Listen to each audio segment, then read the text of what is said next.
Bonjour Thierry Breton. Bonjour. Bonjour, vous êtes le commissaire européen au marché intérieur. Merci infiniment d'être avec nous en ce jeudi matin dans cette période où on va le redire et le rappeler, l'Europe est au centre de toutes les attentions parce que la guerre se tient à nouveau au centre de notre continent et que cette guerre teste l'unité aussi européenne au centre de tout. D'abord, une première question plus d'actualité. On a appris hier soir que le président français Emmanuel Macron allait s'entretenir dans 2 heures maintenant depuis le fort de Brégançon avec le président turc Erdogan qui menace de mettre son veto à l'entrée de la Finlande et la Suède dans l'OTAN. La menace est réelle aujourd'hui de la part de la Turquie? D'abord, je crois qu'il faut rappeler à nos téléspectateurs que la décision de faire acte de candidature et de la Finlande et de la Suède au sein de l'OTAN est une décision historique. On sait en effet que ces 2 pays étaient des pays qui avaient opté pour une neutralité, on va dire, notamment après la Seconde Guerre mondiale. Et c'était vraiment leur ligne. Et qui fonctionnent en binôme aussi, qui sont entrés dans l'Europe, dans l'Union européenne. Absolument, ils fonctionnent vraiment en binôme.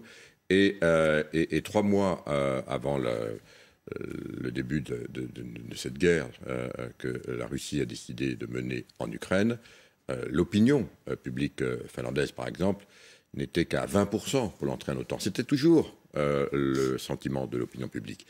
Et c'est vraiment la conséquence de l'agression de Vladimir Poutine sur l'Ukraine qui a provoqué, je crois de façon légitime du reste, ce changement d'attitude de l'opinion publique finlandaise. Parce qu'on le rappelle, 1300 km, plus de 1300 km de frontières communes. Voilà, 1340 km de frontières communes avec la Russie. Donc c'est un pays qui sait qui est son voisin. C'est un pays qui dispose d'une armée de 280 000 hommes de conscription, 900 000 réservistes. Donc c'est un pays qui vit avec, je dirais, ce sentiment de guerre à proximité, même si, encore une fois, il avait fait le choix de ne pas rentrer dans l'OTAN. Donc maintenant, ce choix est fait. C'est un moment historique. J'étais moi-même du reste en Finlande le jour où cette décision a été portée et par le président de la République et par la Première ministre. Et aujourd'hui, donc effectivement, comme vous le savez, pour l'OTAN, il faut avoir l'unanimité des membres. Alors la Turquie, a traîné un peu des pieds, a fait valoir qu'il y avait des Kurdes qui étaient en Finlande et surtout du reste en Suède. Considère comme une menace terroriste. Elle veut obtenir des garanties. Il y a des discussions qui ont été faites. Les émissaires du reste et finlandais et suédois sont allés déjà s'entretenir avec les autorités turques. Je crois que c'est très, très important que le président de la République, Emmanuel Macron, président de l'Union en exercice, et cet entretien avec M. Erdogan. Et j'espère que les choses vont se débloquer. En tout cas, on ne voit pas très bien comment la position de M. Erdogan pourrait durer très longtemps, mais il va certainement vouloir discuter et peut-être négocier. Selon vous, Emmanuel Macron pourra le faire bouger? Voilà, je vais vous donner le contexte. Maintenant, évidemment, c'est un contexte diplomatique, évidemment, et c'est dans ce contexte que, me semble-t-il, il est absolument indispensable que le président de l'Union d'exercice ait maintenant les discussions qu'il doit avoir avec le président Erdogan. Emmanuel Macron, qui se pose à nouveau en médiateur, qui n'a cessé, évidemment, d'avoir des communications du côté ukrainien avec Volodymyr Zelensky, qui a récemment encore une fois eu au téléphone Vladimir Poutine, qui n'a pas coupé ses relations, à l'instar peut-être d'un président américain, Joe Biden, qui est allé très loin dans ses propos. Cette position de médiateur-là, Emmanuel Macron y tient et l'entretient. C'est une chose importante? C'est son rôle. C'est son rôle et il le joue pleinement. Et je dois dire exactement, me semble-t-il, comme ceci doit être fait. Et il joue pleinement son rôle de président de l'Union européenne en exercice. Et c'est bien normal que, bien sûr, il y a des discussions avant, mais qu'il y a un moment où le président de l'Union européenne en exercice intervienne, comme il le fait. Donc il est vraiment totalement et pleinement dans ce rôle et on peut s'en réjouir. Thierry Breton, lundi prochain, 30 mai, s'ouvrira un Conseil européen que l'on peut qualifier de crucial. Il sera évidemment question de l'embargo de l'Union européenne sur le pétrole russe. Vous plaidez pour qu'on continue à accroître ces sanctions contre la Russie. C'est indispensable. Bien sûr. Bien sûr. On sait qu'aujourd'hui, Vladimir Poutine finance sa guerre, notamment par la vente des hydrocarbures. Donc on le sait. c'est près de 800 millions d'euros par jour qui lui sont versés pour l'achat d'hydrocarbures. Bon voilà, c'est une situation qui ne peut plus durer. Qui peut pas durer. Donc évidemment, on réduit très rapidement notre dépendance évidemment à la Russie. On pense évidemment au gaz, mais là on parle évidemment, on y reviendra. Et là on parle bien entendu du pétrole. Donc c'est parfaitement légitime. Et je tiens à dire que ça s'inscrit dans une continuité remarquable au niveau des sanctions et de l'unité européenne. Mais on voit quand même qu'il y a des réticences. Il y a aujourd'hui la position du Hongrois Orbán qui ne semble pas sur cette même ligne. Est-ce que vous êtes confiant? Charles Michel disait que d'ici lundi, un accord semblait possible. Est-ce qu'on va pouvoir arriver à cet embargo sur le pétrole russe dans les jours qui viennent? Et donc je voulais vous dire qu'effectivement, on est dans une continuité politique, car il s'agit ici du 6e paquet de sanctions. Donc il n'y a eu aucune divergence politique. Les 5 premiers qui ont été crescendo et de plus en plus puissants ont obtenu tous l'accord des 27, y compris de la Hongrie. Donc s'il y avait eu des réticences, elles se seraient déjà politiques, elles se seraient déjà exprimées. C'est un secret pour personne qu'avant la guerre en Ukraine, il y avait une certaine proximité avec certains pays de l'Union européenne et la Russie, et en particulier la Hongrie.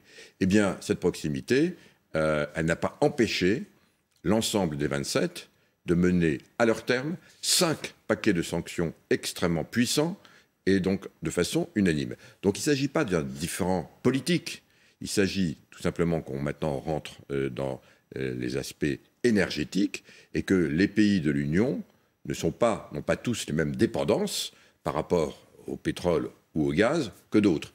Et c'est notre rôle de veiller, évidemment, non seulement à accroître les sanctions. Les sanctions, ça ne veut pas dire que les 27 doivent avoir le même comportement. Ça veut dire que les 27 décident de réduire le montant qu'on va verser tous les mois ou tous les jours à Vladimir Poutine. Mais un pays comme la Hongrie, par exemple, il n'a pas d'accès à la mer, il dépend à 100% des hydrocarbures russes pour son économie, il est normal qu'on en prenne compte, on en tienne compte. Et donc, qu'il y ait une différence, et c'est ce que est en train de discuter du reste M. Orbán, et j'estime que cette discussion, elle est légitime. Il dit, voilà, moi, il y a des pays qui ont été beaucoup plus prudents, on va dire maintenant, ou en tout cas moins dépendants que moi vis-à-vis de la Russie. Donc eux, ils peuvent évidemment s'en exonérer plus rapidement que d'autres. Moi, voilà ma situation. Donc c'est normal qu'on donne dans cette sanction à la Hongrie un délai supplémentaire pour s'exonérer. D'entendre sa voix et des conséquences que pourrait avoir... Il n'en demeure pas moins que plus l'Allemagne va se rendre indépendant de sa dépendance à la Russie, hélas, on sait que la décision qui a été celle de Mme Merkel d'abandonner le nucléaire a fait que l'Allemagne s'est précipitée évidemment vers la Russie, notamment pour son gaz. Bon, maintenant il faut qu'il s'en sorte. Voilà. Mais chacun a son histoire. Il ne s'agit pas de la réécrire. Il s'agit de prendre maintenant la situation comme elle est et de faire en sorte qu'on baisse le plus rapidement possible notre dépendance globale à la Russie en matière d'hydrocarbures et qu'en conséquence, on diminue radicalement ce que l'on verse à la Russie, et le plus vite possible, mais évidemment en tenant compte des intérêts des uns et des autres, parce que voilà, on n'est pas naïf, on doit aussi tenir compte de nos intérêts. Et donc aujourd'hui, de quoi s'agit-il? Eh bien, on discute évidemment sur l'hydrocarbure d'une dépendance à 100% de la Hongrie à la Russie, et donc il est normal qu'on donne plus de temps et qu'on discute précisément des modalités qui feront que la Hongrie ne sera pas pénalisée et qu'elle aura le temps de se retourner, et à charge pour nous aussi, en solidarité, de trouver les voies et moyens. Une question peut-être qui vous paraîtra naïve, mais est-ce que ça impacte aujourd'hui véritablement la Russie?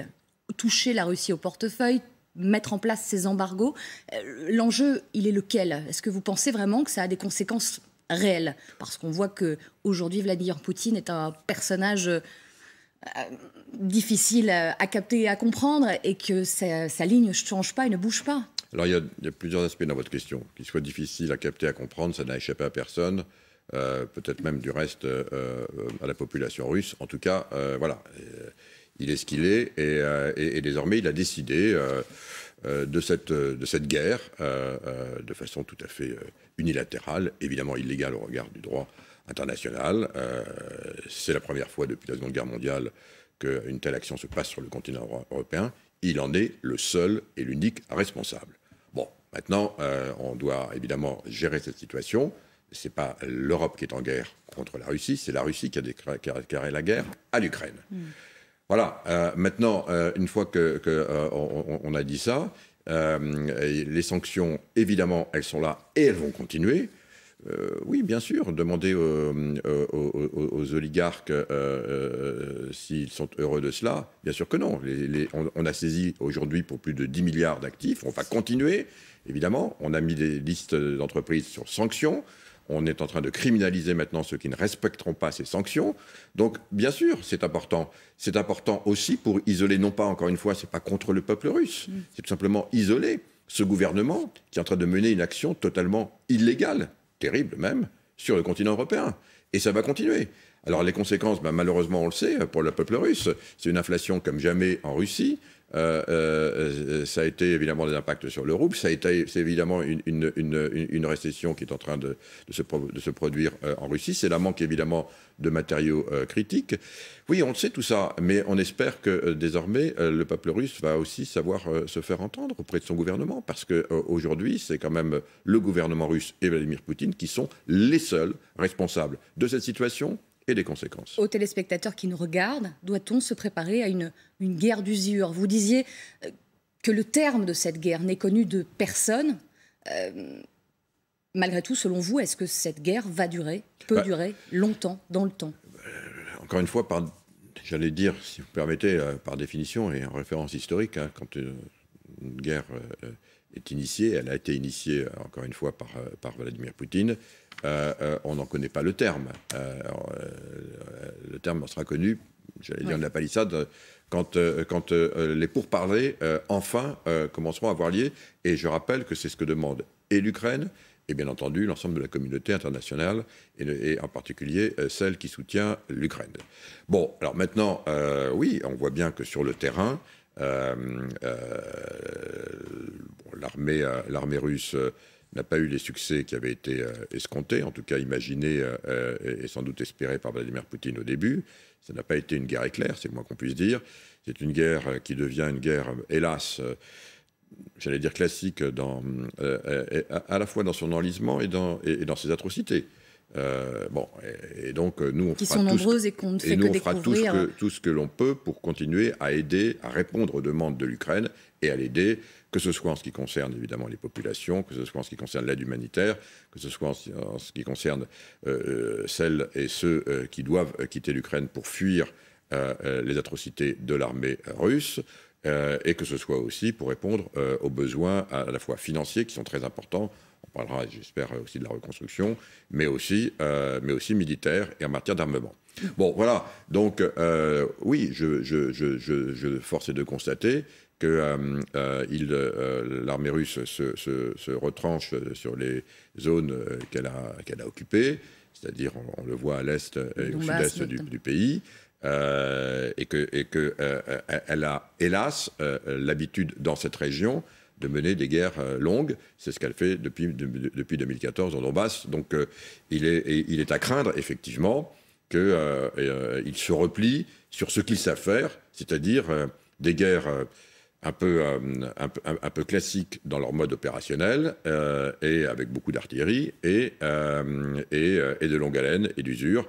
En tout cas, je vais vous dire, nous, c'est ce à quoi on se prépare en espérant que ça n'arrivera pas. Mais notre devoir, c'est de nous préparer à cela, et dans l'aide à l'Ukraine qu'elle nous demandera, et dans la nécessité absolue, je l'aurais dit pour nous, d'accélérer le plus vite possible notre dépendance et donc notre indépendance donc, à la Russie, dans bien des domaines, y compris évidemment et surtout ceux de l'énergie. Et vous, évidemment, vous plaidez pour une mutualisation des achats de l'énergie, on va y revenir. Vous parliez du pétrole, on parlait du pétrole, parlons maintenant du gaz russe. J'aimerais juste vous faire réagir à une déclaration d'une de vos collègues qui est commissaire européenne à la concurrence, Margrethe Vestager. Je ne sais pas si je prononce bien son nom, pardonnez-moi si je l'écorche. Elle a eu ces mots: notre industrie s'est beaucoup construite autour de l'énergie russe, avant tout car elle n'était pas chère.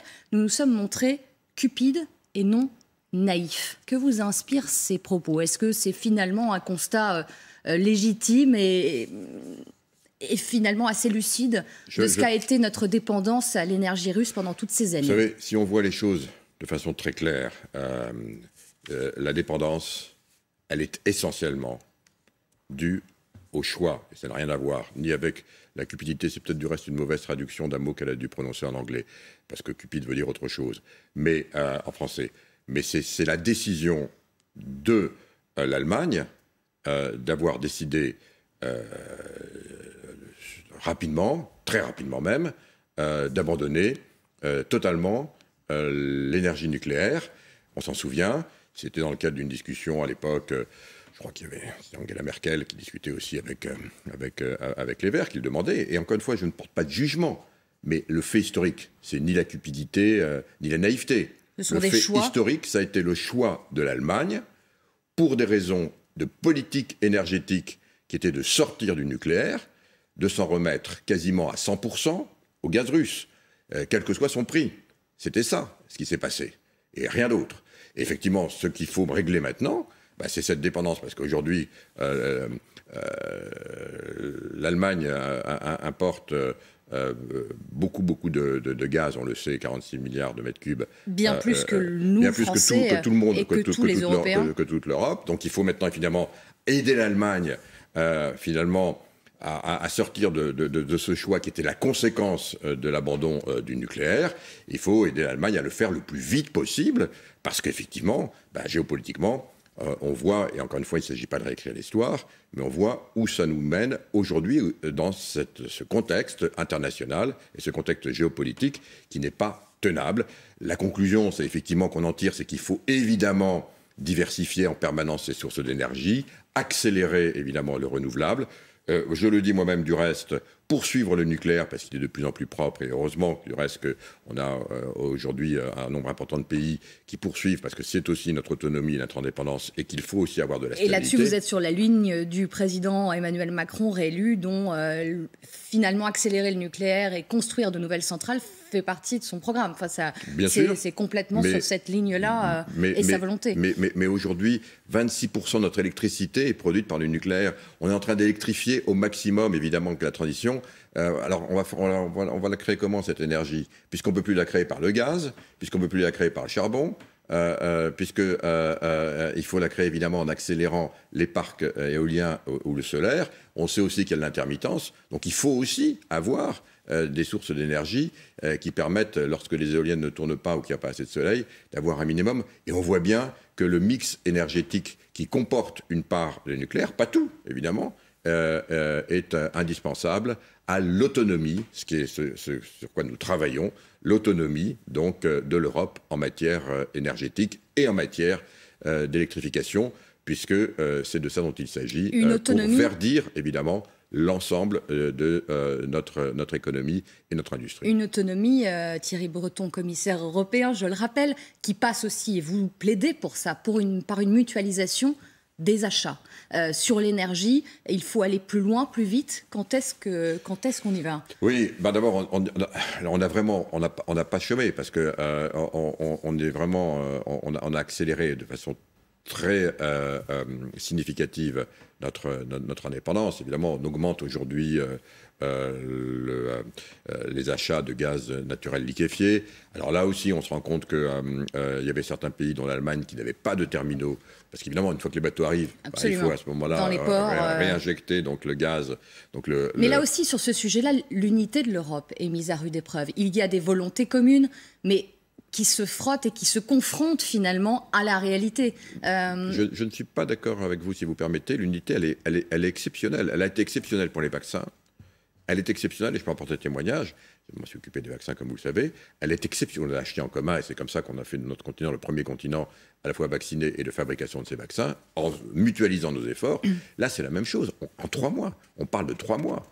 En 3 mois, on est en train de réduire comme jamais notre dépendance à cet accident de l'histoire, je l'ai rappelé tout à l'heure, qui a été de se jeter dans les bras d'un seul fournisseur et dont on sait qu'il était, évidemment, l'histoire nous le montre, mais on pouvait s'y attendre, pas fiable. Donc là, on est vraiment en train d'accélérer, effectivement de mettre en commun des achats. 2 autres éléments qui sont très importants, l'interconnexion. Il faut donc d'abord faire des réserves et faire des réserves le plus en commun possible, acheter en commun, mais aussi avoir de l'interconnexion. C'est-à-dire qu'avoir nos systèmes énergétiques, je rappelle que c'est ce qu'on appelle le mix énergétique, est à la main des seuls États membres. Et donc aujourd'hui, on essaye de faire en sorte, tout en gardant, évidemment, préservant la souveraineté, le choix. On parlait du choix, par exemple, de la France d'aller dans le nucléaire, c'est son choix, il faut le respecter. L'Allemagne a décidé de ne pas le faire, c'est son choix, on le respecte. Mais derrière, il faut que l'on ait de plus en plus d'interconnexions, que ce soit du reste, parce qu'on va encore avoir besoin de gaz pendant un moment pour l'interconnexion des pipelines, et notamment ceux qui vont nous permettre de livrer le gaz, et notamment le gaz naturel liquéfié qui va venir du sud de l'Europe ou du sud-est. Je pense par exemple à la Grèce ou je pense par exemple à l'Espagne. Qui sont prêts aujourd'hui. Et donc bien sûr, il faut accélérer tout ça, l'interconnexion, mais aussi l'interconnexion de nos réseaux électriques. C'est très important. Je le disais tout à l'heure, la transition verte et notre objectif d'être en 2050 le premier continent décarboné nécessite pour nous d'avoir une interconnexion totale de nos réseaux électriques pour pouvoir faire en sorte que lorsqu'il y a de la surcharge d'un côté ou de la sous-charge de l'autre côté, eh bien, on puisse effectivement fournir, et en solidarité, là encore, en solidarité, l'électricité dont on aura besoin. Interconnexion, mutualisation des achats en matière d'énergie, en matière d'armement aussi. Il en sera sans doute question lors du Conseil européen de lundi. C'est à l'ordre du jour. Dans quelle mesure les armes livrées par les 27 à l'Ukraine ces derniers mois ont-elles vidé les arsenaux européens? Est-ce qu'il faut aller plus vite, plus fort pour finalement s'armer et acheter ensemble? C'est un sujet qui a du mal à prendre et qui est compliqué à mettre en place, vous le constatez? Alors là aussi, on a fait un pas de géant. Je plaide depuis très longtemps, et vous le savez, pour accroître vraiment nos efforts de défense au niveau européen, pour les mutualiser. C'est dans ce contexte que j'étais à l'origine du Fonds européen de défense. C'est un fonds qui permet de financer désormais nos investissements et notre recherche commune. C'était du jamais vu. J'en suis maintenant le responsable, en tant que commissaire notamment chargé des industries de défense. Donc j'ai une direction générale qui s'occupe de la défense spécifiquement désormais. C'est une première, cette direction générale n'existait pas auparavant. Donc la commission maintenant, et c'est une très bonne chose, se charge de ces questions. Vous parliez du Covid, c'est très intéressant. La task force Covid pour les vaccins, c'est finalement, alors c'est vulgariser les choses, mais c'est la même démarche, la même initiative finalement. Fonctionner ensemble et acheter ensemble pour être plus efficace. C'est effectivement la task force que j'ai mise en œuvre lorsque Ursula von der Leyen m'a confié la responsabilité des vaccins pour fonctionner ensemble, comme vous le dites. Pour la défense, on a maintenant cette capacité à agir ensemble en matière de recherche et donc c'est très important. Donc on le fait ensemble pour les drones, pour les chars, pour l'avion de combat, etc. Et maintenant, évidemment, on rentre dans une nouvelle phase qui est la nécessité d'acheter ensemble nos matériels, voire du reste les munitions. Alors il ne s'agit pas, c'est pas la Commission qui achète, c'est les États membres qui achètent, mais la Commission, elle va favoriser la mutualisation et donc elle va inciter, comme on le fait sur la recherche, à ce que les pays se mettent ensemble pour acheter ensemble, créer des stocks en commun. Vous savez, c'est la première fois dans notre histoire que l'ensemble des 27 ont décidé unanimement, alors que ce n'était pas dans notre culture, de fournir tous des armes et donc nos stocks, vous en parliez à l'instant, donc à l'Ukraine. Alors la question maintenant, c'est effectivement qu'il faut augmenter... Nos stocks sont-ils asséchés? D'abord, c'est une guerre qui est une guerre terrible, classique. Donc effectivement, nous avons fourni ces stocks. C'est une guerre qu'on appelle à haute intensité, donc il faut être présent. On les a fournis. Certains pays avaient moins de stocks que d'autres. J'ai entendu le chef d'état-major de l'armée allemande se plaindre évidemment de l'état des stocks, et donc ce qui a provoqué la réaction du chancelier Olaf Scholz, qui a annoncé un achat de 100 milliards pour compenser précisément. Donc ce réveil, il vient. Puis vous savez, il y a autre chose. Il y a le fait. Oui, mais il ne faudrait pas qu'il agisse, que l'Allemagne agisse seule, parce que ça a des conséquences. Mais l'Allemagne n'agit pas seule, et tout le monde agit, puisque la plupart des États membres ont enfin répondu à ce que nous demandions, et la France demandait depuis fort longtemps, c'est-à-dire que chacun dépense 2% de son produit intérieur brut en matière de défense. Peu de pays le faisaient, la France le faisait, la Grèce le faisait, notamment tous les pays qui défendaient finalement le front sud de l'Europe. Les autres ne le faisaient pas, et maintenant ils ont décidé de le faire. Par parenthèse, on se rend compte que ceux qu'on appelait les frugaux, c'est-à-dire qui disaient qu'ils géraient mieux que d'autres, ne dépensaient pas ce qu'ils devaient dépenser pour la défense de l'Europe. Maintenant, la bonne nouvelle, c'est qu'enfin, ils ont décidé de le faire. Ils vont voir que c'est un peu plus difficile, mais on se réjouit, et moi je me réjouis, en tant que commissaire chargé précisément des industries de défense, du fait que tout le monde va le faire. Ça veut dire qu'on va dépenser maintenant tous les ans 67 milliards d'euros de plus pour notre défense et effectivement nos stocks. Et donc, notre rôle, et mon rôle, c'est de faire en sorte que ces sommes soient utilisées pour l'industrie européenne de défense et pas pour aller acheter des équipements à l'extérieur. Que ce soit fabriqué, produit en Europe. Bien sûr, parce que c'est une nécessité, c'est aussi une opportunité en matière d'innovation. Et donc, nous allons trouver, et c'est ce qu'on va proposer du reste la semaine prochaine, un mécanisme incitatif pour que si jamais précisément on achète européen, eh bien on a une capacité effectivement d'intervenir, d'abonder pour qu'il y ait une incitation à acheter européen et en commun. C'est effectivement ce dont on va discuter lundi et mardi. Et c'est un moment très important parce que c'était ce qui nous manquait pour continuer à accroître cette défense européenne qui prend du temps, mais vous voyez qui avance quand même étape par étape. Thierry Breton, vous parliez d'une guerre dont personne ne connaît le terme, une guerre d'opposition, une guerre d'usure qui pourrait durer très très longtemps et qui a des conséquences forcément sur toutes nos économies. L'économie française, une inflation record. Vous plaignez Bruno Le Maire qui a à gérer aujourd'hui des tas et des tas de dossiers avec une loi pouvoir d'achat qui pourrait être présentée dans les prochaines semaines.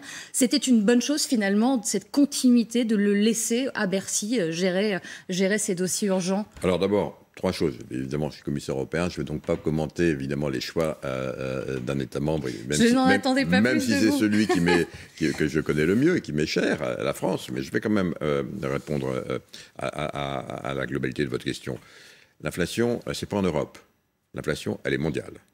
Elle avait démarré avant la guerre. Et je tiens à le redire parce que c'est très important et elle est beaucoup plus forte aux États-Unis qu'en Europe. Le Covid étant passé par là. Le Covid, l'accélération de la reprise, les prix sur l'énergie, et sur les matières premières, sur les matériaux rares. Donc tout ça fait qu'on rentre en fait le 24 février, avant le 24 février, on était déjà dans une période inflationniste et on rentre dans cette période de guerre sur le continent européen avec une tendance inflationniste qui était déjà fortement marquée et très fortement marquée aux États-Unis. Avec des taux d'intérêt qui pourraient aussi augmenter considérablement. C'est la conséquence, parce qu'on sait que quand il y a de l'inflation, même si celle-ci était essentiellement, alors en Europe, essentiellement portée par l'augmentation des prix de l'énergie, alors qu'aux États-Unis, c'est une inflation, j'allais dire une vraie inflation. Elle est beaucoup plus globale puisqu'elle est en train de se répercuter sur les salaires. On sait qu'à ce moment-là, évidemment, d'abord, pour répondre à votre question, c'est la première fois depuis ce siècle, le 21e siècle où on est, hein, c'est la première fois qu'on revit en inflation. On avait connu ça dans les années 80, on avait, Dieu soit loué, plus connu ça depuis, et donc ça fait maintenant une quarantaine d'années qu'on n'a pas connu ça. C'est quelque chose de très compliqué à gérer de l'inflation, et effectivement, l'une des façons de le juguler, c'est d'augmenter les taux d'intérêt. Et on voit que ça a commencé du reste de façon assez significative aux États-Unis. En tant que commissaire européen, je sais que vous ne pouvez pas vous prononcer, mais malgré tout, il y a une logique finalement à avoir maintenu Bruno Le Maire à son poste à Bercy aujourd'hui, de le laisser au vu de ce qu'il attend et de ce qu'est la situation. Tout le monde a pu voir qu'il a fait un remarquable travail au cours du dernier quinquennat, en tout cas c'est mon appréciation, et donc qu'il a évidemment pu acquérir et je dirais l'expertise, et en tant qu'ancien ministre des Finances moi-même, je sais que c'est important, merci, c'est un gros paquebot à diriger, mais aussi la reconnaissance de ses pairs. Et vous voyez, on discute en ce moment des élections françaises, des élections législatives à venir. Je ne vais pas porter de jugement, mais j'entends certains qui disent, par exemple, qui font de la désobéissance européenne un projet politique. Je le dis très clairement. Vous parlez de Jean-Luc Mélenchon et de la NUPES. La désobéissance n'a aucun sens. Désobéir, ça veut dire sortir de l'Europe. Alors on dit, ah ben oui, mais regardez, quand on ne respecte pas les règles de 3%, on désobéit.